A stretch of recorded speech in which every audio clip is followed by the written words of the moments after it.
हरतालिका तीज व्रत कथा। आइए सुनते हैं। मान्यता है कि भगवान शिव ने माता पार्वती को उनके पूर्व जन्म के बारे में याद दिलाने के लिए ये कथा सुनाई थी, जो कुछ इस प्रकार है।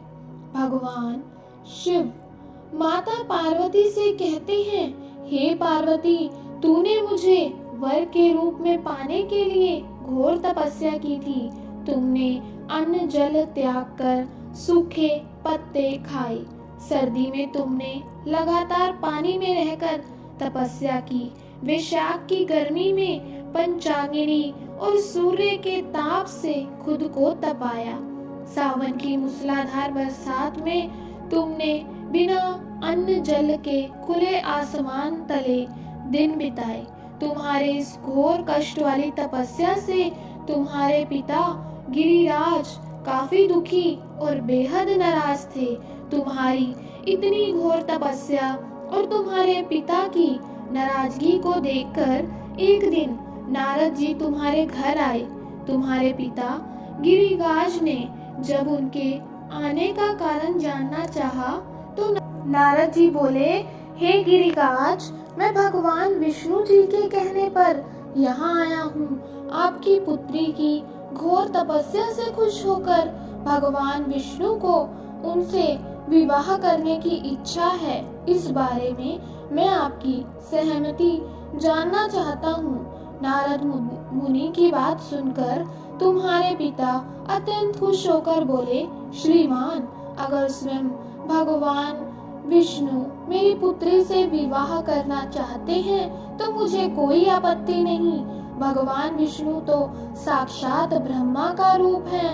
यह तो हर पिता चाहता है कि उसकी पुत्री सुखी रहे और अपने पति के घर में लक्ष्मी का रूप बने। तुम्हारे पिता द्वारा स्वीकृति पाकर नारद जी विष्णु जी के पास पहुँचे और उन्हें विवाह तय होने के बारे में समाचार दिया। इस बीच जब तुम्हें इस बात की जानकारी मिली तो तुम बहुत ज्यादा दुखी हो गई। तुम्हें दुखी देखकर तुम्हारी सहेली ने तुमसे दुख का कारण पूछा। तब तुमने कहा, मैं सच्चे मन से भगवान शिव को ही अपना पति मान चुकी हूँ, लेकिन मेरे पिताजी ने विष्णु जी के साथ मेरा विवाह तय कर दिया है। मैं इतनी धर्म संकट में हूँ कि मेरे पास जान देने के अलावा कोई दूसरा उपाय नहीं है। तुम्हारी सहेली ने तुम्हें हिम्मत देते हुए कहा, इस संकट के समय धैर्य रखने की आवश्यकता होती है। तुम मेरे साथ घने जंगल में चलो, जहाँ साधना भी की जाती है। वहाँ पर तुम्हें तुम्हारे पिता नहीं ढूंढ पाएंगे। मुझे भरोसा है कि भगवान तुम्हारी मदद अवश्य करेंगे। तुमने अपनी सहेली की बात सुनकर यही किया। तुम्हारे घर से यूं चले जाने पर तुम्हारे पिता बहुत दुखी और चिंतित हुए। वो उस दौरान ये सोचने लगे कि मैंने अपनी पुत्री का विवाह विष्णु जी से तय करा दिया है। अगर भगवान विष्णु बारात लेकर आए और पुत्री यहाँ नहीं मिली तो बहुत अपमान सहना पड़ेगा। तुम्हारे पिता ने तुम्हें चारों ओर खोजना शुरू कर दिया। उधर तुम नदी किनारे एक गुफा में पूरे मन से मेरी आराधना में डूब गई।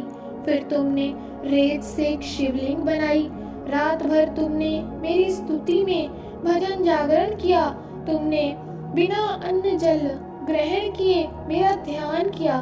तुम्हारी इस कठोर तपस्या से मेरा आसन हिल गया और मैं तुम्हारे पास पहुंचा। मैंने तुम्हें तुम्हारी इच्छा का कोई वर मांगने को कहा।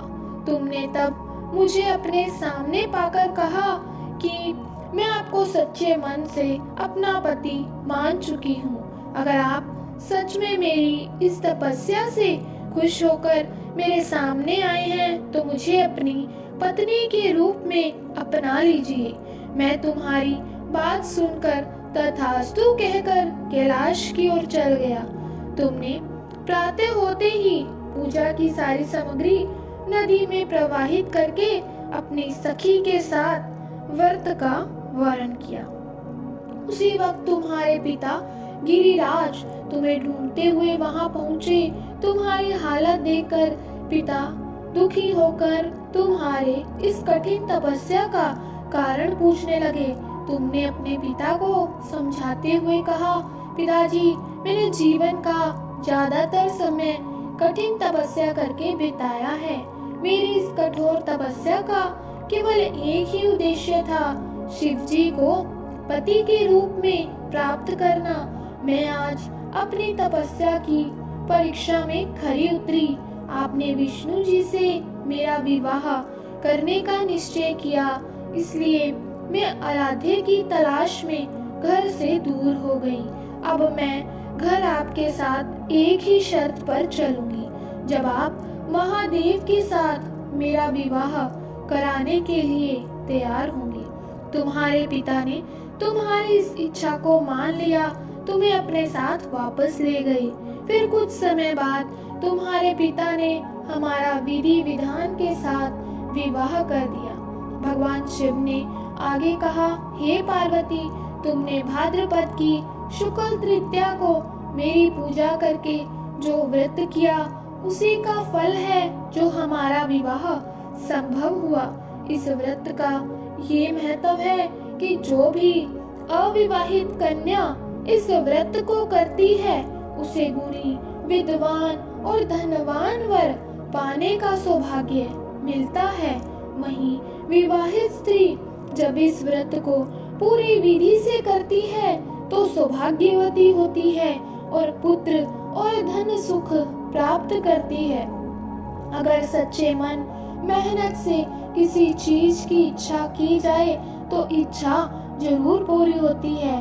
तो बोलिए भगवान शिव की जय, बोलिए माता पार्वती की जय।